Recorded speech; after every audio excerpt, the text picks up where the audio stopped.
and you are really looking for change. Pero itong pagbabago na to guys, ipagkakalob yan sa inyo ni universe, especially kung nagpapanata kayo, nagdadasal kayo. For some of you, you may have some ideas, no? Ibig sabihin parang baka magkaroon kayo ng mga ideas what to do, kung ano yung pwedeng gawin, no?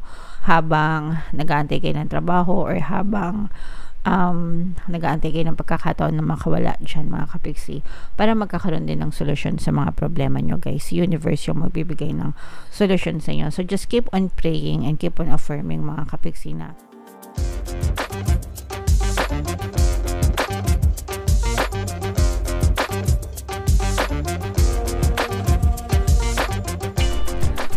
hello guys, hello Leo, welcome back to Pinay Pixie Tarot. Ang pamagat ng episode natin for tonight is New Moon Kapalaran para ngayong April to May para sa Leo, Sun, Moon, Rising, Sign, and Venus. Hanapin ko yung energy ng Moon guys at saka yung energy ng Leo. So ito yung energy ng Moon mga kapiksi. Ngayon naman hanapin natin yung energy ng Leo. Ito. So, Leo, guys, kayo ay represent ng Queen of Wands sa ating spread.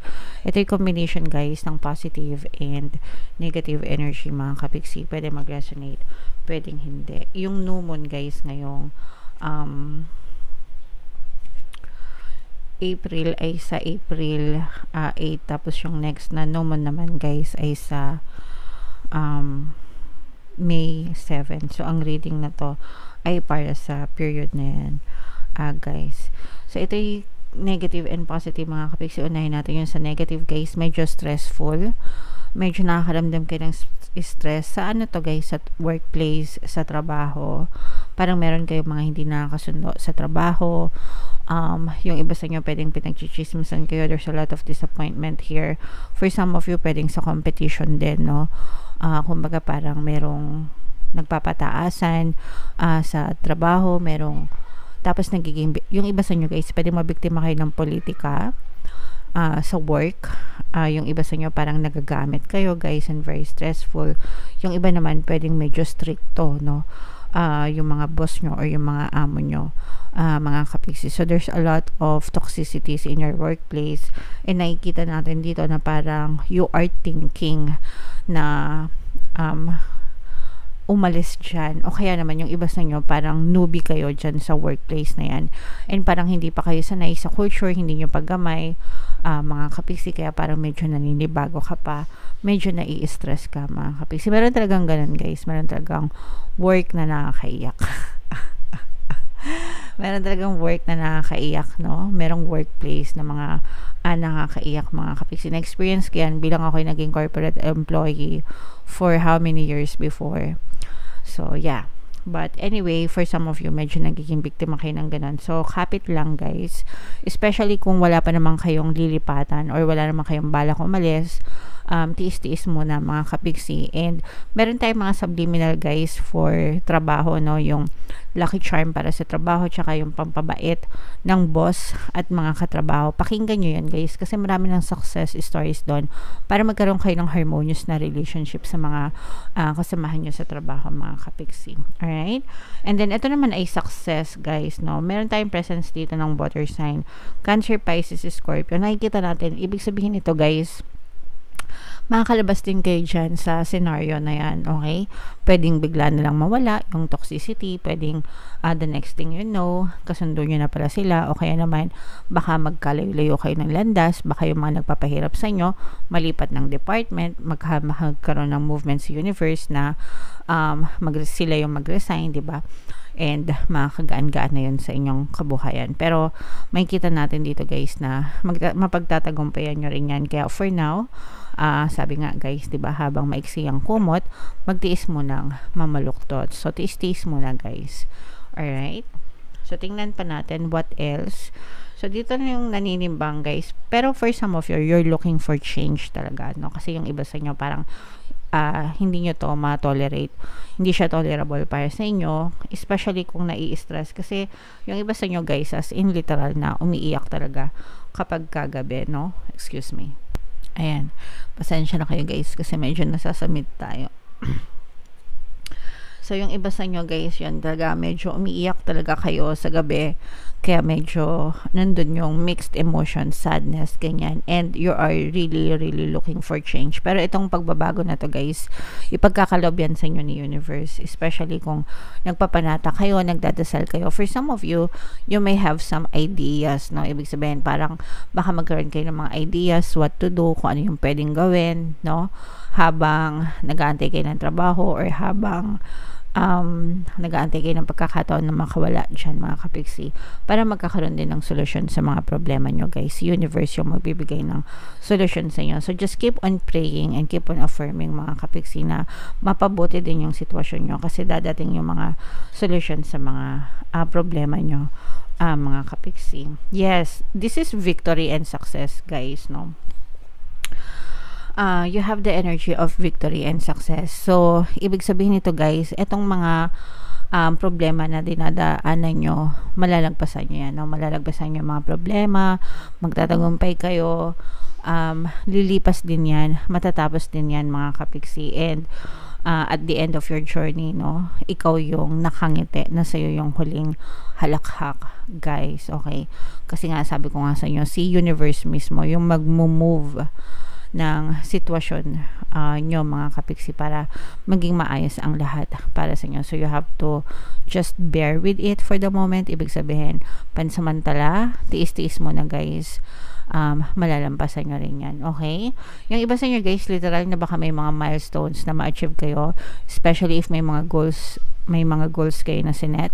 I'm not sure if nag-goal setting kayo, pero if you're watching our channel for matagal na, fan ako ng pag-goal setting, and sinasabi ko nga sa inyo na magandang mag-set ng goals, diba, on a yearly basis para matrack nyo, ma-monitor nyo yung progress nyo kung nagkakaroon ba talaga ng changes or pagbabago, okay? So yeah, so i-mind nyo yan guys sa comment section. Mind victory, mind success, mind tagumpay, mind overcome challenges, no, para talaga ma-overcome nyo yung mga challenges nyo, and then mind achievement ng goals, yan, para talaga ma-achieve nyo yung mga goals nyo and desires nyo, Leo, okay?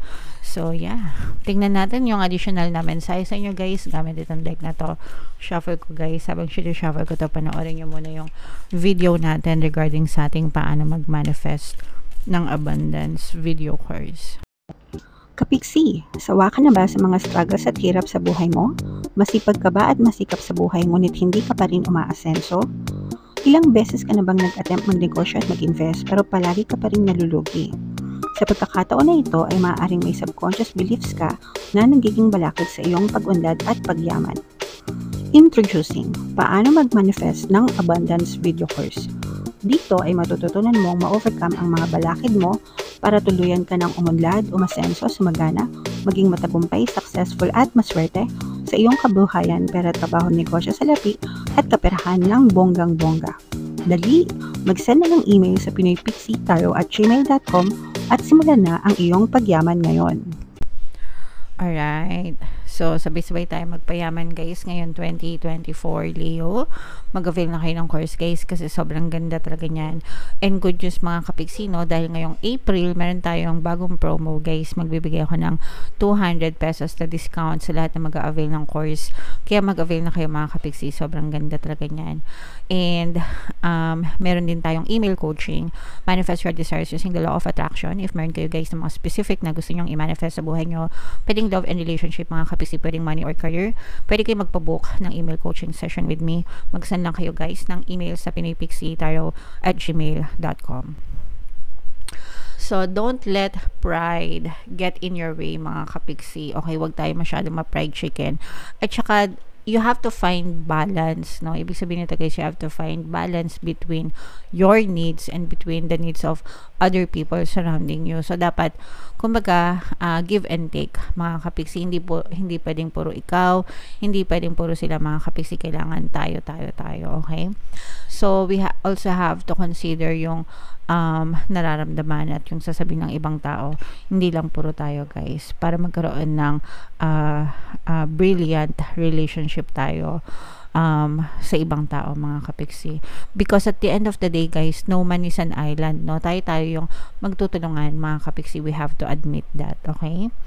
Attune to the moon, guys. Be magnificent without being plain too much. So, saktuhan lang, mga kapiksi, no? Kaya nga dapat may balance palagi.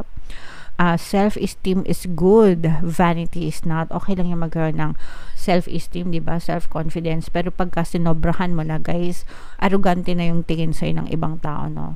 Arrogante na yung dating mo. So, dapat saktuhan lang talaga, mga kapiksi, okay? Everyone is equally important, okay? Importante ka, of course, in your reality. Pero yung ibang tao, importante din sila sa reality nila. Importante ka sa nanay at tatay mo. Importante din sila sa nanay at tatay nila.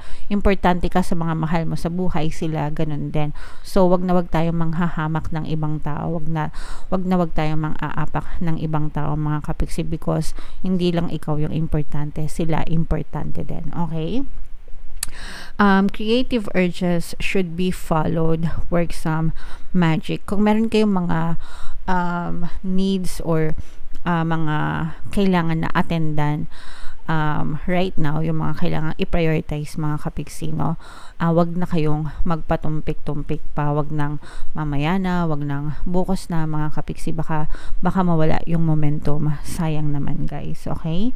And for some of you, guys, a friendship may be ending now. So sometimes ganun, guys, hindi talaga natin mapipigilan na yung friendship, hindi naman yan pang forever. Meron talagang friends na for keeps, no, for life, as in pang forever. Meron ako mga ganyan. And then meron din naman mga friends na parang dumaan lang, okay? Pero meron talaga na even if you don't see each other kahit ilang taon na yung lumipas, di ba? Simula ng pagkabata nyo hanggang ngayon, meron pa rin yan matitira, di ba? Mga kapiksi. And then meron naman panandalian, no? Let's say for example sa trabaho mo, akala mo close kayo, tapos bigla na lang one day hindi na kayo nag-uusap, di ba? So, mga ganun, mga kapiksi. So, for some of you, don't be afraid to let people go in your life. Come and go in your life, mga kapiksi. Ibig sabihin, hindi sila pangmatagalan. And okay lang yan, guys. Okay? Alright. So, yeah. Comment down below, Leo, if feeling nyo nakaresonate kayo dyan sa mga messages na yan, guys. Ito yung ating mga pampaswerte subliminal. Pakinggan nyo, guys, para talaga maging maswerte kayo ngayong 2024. And ito naman yung ating success stories ng paano mag-manifest ng abundance video course. Click here to subscribe, guys, and click here to join our membership program. Thank you for liking, sharing, and subscribing, and see you again next time. I love you all, guys. Have a nice day. Bye-bye.